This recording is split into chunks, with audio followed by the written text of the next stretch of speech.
La région Somalie d'Éthiopie n'a pas connu de pluie pour la 3e année consécutive, ce qui a entraîné une sécheresse dévastatrice qui a laissé la population confrontée à des niveaux de pénurie alimentaire d'urgence, soit un niveau juste en dessous de la famine sur une échelle de 5 points utilisée par les agences alimentaires. Comment éliminer la famine dans la Corne de l'Afrique? C'est la question sur laquelle les responsables des Nations Unies tablent actuellement. Près de 17 millions de personnes dans la Corne de l'Afrique ont besoin d'aide humanitaire en raison de la sécheresse, dont 2,6 millions au Kenya et 3,2 millions en Somalie. Une chose est certaine, nous devons augmenter nos efforts. Nous ne pouvons pas continuer avec une approche projet par projet. Les 3 agences et ce que nous appelons la communauté de développement doivent vraiment se pencher sur les façons d'avoir une synergie beaucoup plus grande entre nos différentes actions.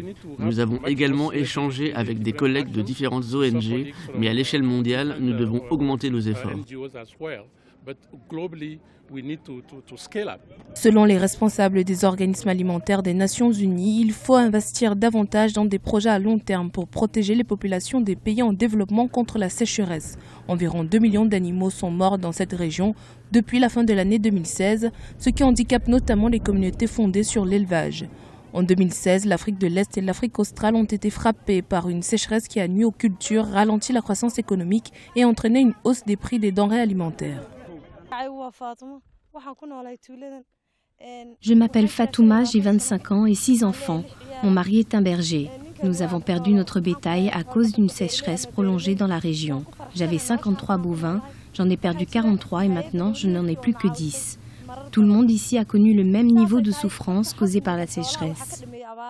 L'investissement dans l'irrigation, les points d'eau, les institutions financières rurales, la santé et les services vétérinaires seraient d'une grande aide pour les communautés qui pourront se protéger ainsi que leur bétail, même lors d'une sécheresse dévastatrice. Une aide importante a presque réduit de moitié le nombre d'Éthiopiens qui avaient besoin d'assistance alimentaire.